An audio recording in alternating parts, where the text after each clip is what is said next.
the wife of the Hyderabad Techie who was shot dead yesterday in Kansas City, has held a press conference today in the United States, and she has expressed fears and concerns. Without naming anyone, this lady has actually said that she feels, and she claims to be talking for the entire Indian community, she feels that it's not a safe place for them anymore. Apart from that, she's also said that she feels kind of odd and strange that she's there in the United States. Now this is a strange feeling and a new feeling for Indians, especially Hindu Indians, who had a lot of hopes and aspirations from Donald Trump. NRI supported Trump during his campaign considerably. Apart from that, they had hoped that Trump would bring India and the US closer together and be a natural ally in the fight against Pakistan and China. Indian techies especially had felt more at home in the United States than anywhere else in the world, and they had high hopes from the Trump administration and the Trump government that they would be even more welcome to stay there. Right now, there are rumors and reports that these same Indians are trying desperately somehow to get Canadian citizenship or go across to Canada and try and seek work elsewhere. One of the reasons for this has been the shooting of this boy from Hyderabad who has been working there as a techie. His wife apparently is not alone. A lot of Indians have expressed concern on the social media regarding the shooting as well. Ken, you have something to add to this, obviously, because what is the state of society there? There are Americans, whites, who are actually supporting the Indians. They've raised money for taking the body back home. Social media is full of concern regarding this incident. But at the same time, you've got people who pull out guns and say, get out of my country and shoot an innocent youth. Just because they mistake him for a Middle Easterner or an Arab or a Muslim. Now, what do you have to say about this? Well, first of all, it's very tragic what had happened. Let's not make light of it, but we must keep in mind that this doesn't happen every day. It is an exception. These same people that are upset over what happened to this Indian gentleman, they don't seem to be upset over the blacks that are killed every day in Chicago.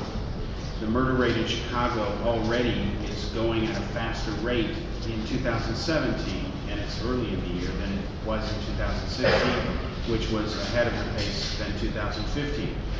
You know, this reminds me of the protesters who protest against Trump for women's rights, yet they're not concerned about what goes on in Saudi Arabia to women. You know, they don't start the protest there. So we have to keep it in perspective. And again, this is not to make light of what happened. It is terrible. Whether it's an Indian or any other human being, you don't sit there and pull out a gun and say, get out of my country, and then kill somebody. That's never justified. I support the death penalty. I hope they give this man the death penalty. I don't care if he was he doesn't deserve the right to live anymore, in my opinion. Having said that, the fact that hundreds of thousands of dollars now have been raised to ship the body home and help compensate as much as one can the poor widow, that shows you people do care. But what do you think her stand should be? Should she stay back in the United States and try and make a living there, or should she come over to India?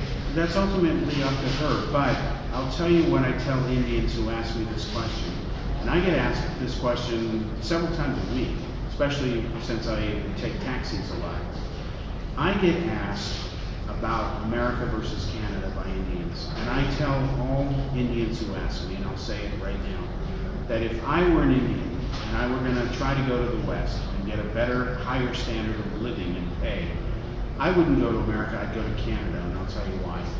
Canada welcomes immigrants more than the US does right now.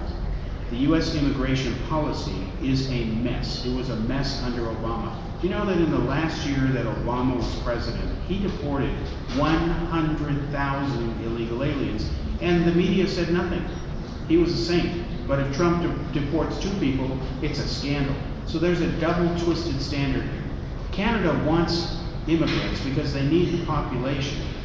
They certainly want technical, qualified, skilled people like IT. And they're more friendly. In a few years, you can become a citizen. And a Canadian passport is worth a lot more than an American passport as far as travel rights around the world. And if you're a good citizen in good standing in Canada, you can easily come to America and go back and forth. So, for me, I'd go to Canada. I know several people who have gone there from other countries, including Czech Republic. They have these lotteries where the different Canadian states every year welcome huge numbers of immigrants. And they have their act together. Right now, America doesn't. It's at war with itself. It's a divided country. And you've got all kinds of sinister games going on within the games. And until the dust settles and it becomes reasonable, I would simply think of Canada. And Canada has said, we'll take you. They are now accepting people who cross the border, afraid to be deported out of the US. They're taking them. Okay. So thank you, Kel.